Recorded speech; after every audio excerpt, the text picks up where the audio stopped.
ओम। आज हम लोग जानेंगे कि WHO से एक्यूप्रेशर को कैसे मान्यता प्राप्त हुआ।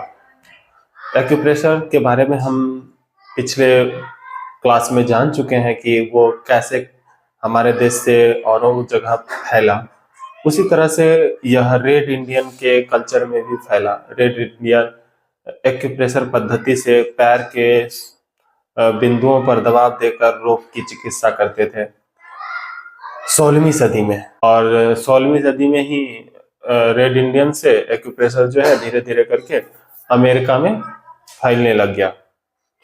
और धीरे धीरे लोगों को फायदा हो रहा था तो धीरे धीरे फैलने लगा। और 20वीं सदी तक आते आते वहां के जो लोग को जो फायदा हो रहा था एक्यूप्रेशर से पैर के बिंदुओं को दबाकर, तो उस पे शोध का प्रावधान हुआ और 20वीं सदी में शोध होना प्रारंभ हो गया। 20वीं सदी में जब यह चिकित्सा पद्धति पर शोध होना प्रारंभ हो गया तो अमेरिका में डॉक्टर MD किए हुए डॉक्टर थे, निसगोपाचारक करके नाम था डॉक्टर साहब का।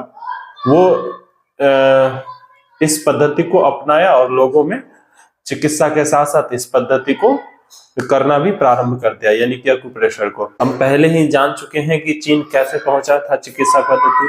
तो चीन में इस चिकित्सा पद्धति पर विशेष तरीके से शोध किया व्यक्तियों ने। तो चीन में एक डॉक्टर, वो बहुत दूरदृष्टा व्यक्ति थे, माउस तौसे तुंग करके कुछ नाम था उस व्यक्ति का।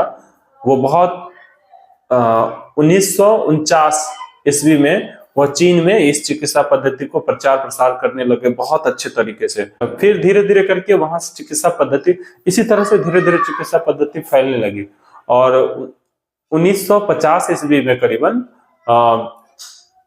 डॉक्टर पॉल इटली में हुए, जिन्होंने इस पद्धति को जाना, परखा, फिर उस पद्धति पर चिकित्सा प्रारंभ कर दिया 1950 में। भारत में भी उसी समकालीन में अपने यहाँ भी चिकित्सा पर शोध होना प्रारंभ हो गया था। इसमें सबसे बड़ा योगदान संतों का रहा, जिसमें रामवृक्ष दास जी महाराज का बहुत नाम आया है।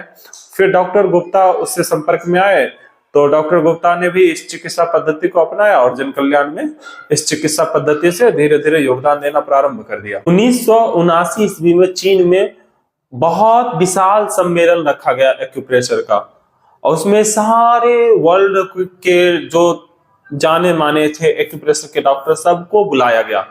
और उसी में चीन में जब ये पेंगमिन शहर का नाम है, और उसमें WHO के भी डॉक्टर्स को बुलाए गए।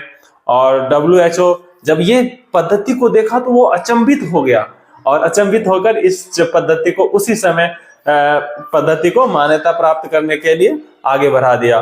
तो फिर उस समय से एक्यूप्रेशर को मान्यता प्राप्त हुआ WHO से। और WHO ने उस फर्स्ट पेज में किन किन चिकित्सा पर मान्यता प्राप्त करवाई थी वो मैं नेक्स्ट वीडियो में बताऊंगा। सभी को ओम।